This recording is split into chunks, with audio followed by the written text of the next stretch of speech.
All right, we're going to talk a little bit about opening gates. So, one of the biggest problems that I have seen is that people train gates on the gate. And what you want to actually do is you want to teach all the maneuvers off the gate because you want to make the gate somewhere they want to be. Because a lot of times horses are worried about kind of lining up next to something. And if you go and put a lot of pressure on making them go next to the thing they're a little bit worried about, they're going to hate going to gates. You're always going to be fighting with it. So, some of the things your horses need to know before you can open a gate is they should be able to move off of neck ring kind of pressure and leg pressure, right? So they should know how to do that. They should know how to side pass. So she knows how to side pass quite nicely, right? You should be able to move those shoulders over, with one hand and your leg. So I just kind of move those shoulders over, yeah. And you should be able to know how to move that hind end over.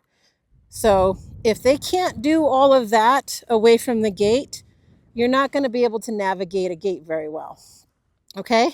Because you don't want to be fighting with your horse on the gate, forcing him to go over that. So once you can side pass and very lightly move their shoulders and move their hips off the gate, then you're ready to start working the gate.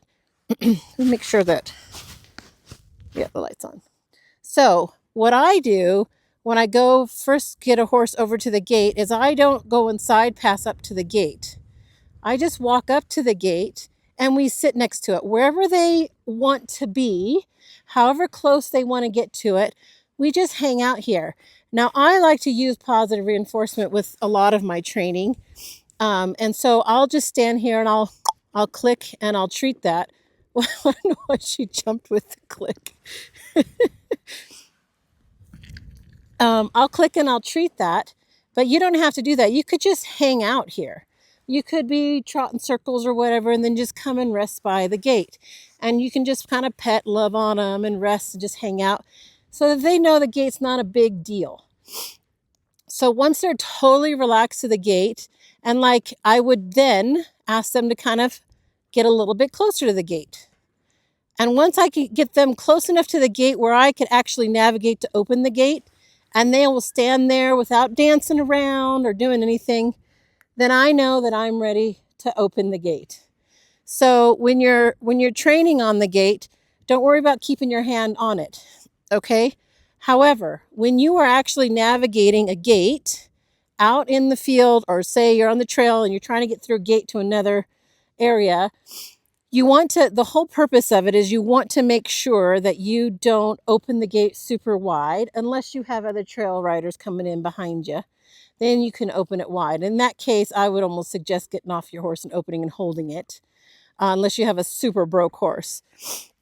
So you want to try and just open it as big as you need it and then quickly close it, because the whole idea is to keep livestock from coming in and out of it. The other thing is you really should try to keep your hand on the gate at all times to control it. So if you can't, then I would work on it more at home. It's not the end of the world if you have to take your hand off for a second or whatever, but you don't want your gate swinging. So like maybe you take your hand off and it swings and hits your horse. So it's really important to practice being able to keep your hand on the gate the whole time, because you don't know how gates are weighted when you go to open them off your horse when you've never opened that gate before. So it's really important that your horse is quiet and that you have control of that gate. The other thing that I didn't touch on that body control they need to know how to do is they need to know how to back very softly. You see, I kind of backed her up because in order to get through this gate, I've got to back her up and open it here. So now she sees the opening and I'm using my left leg to kind of push her through. Now here's where everybody kind of messes up and they rush through to try to turn around. This is where we want to stop and wait. The more you can stop and wait as you're opening gates and doing different things, she's a little bit nervous and antsy because she's like, we're supposed to turn. I'm going to make her stay here and wait until she's relaxed. So this horse opens lots of gates. So she's like, I know what the next thing to do is. This is good practice for her to stop and wait for my next command. And then I'm going to ask her to go ahead and walk forward.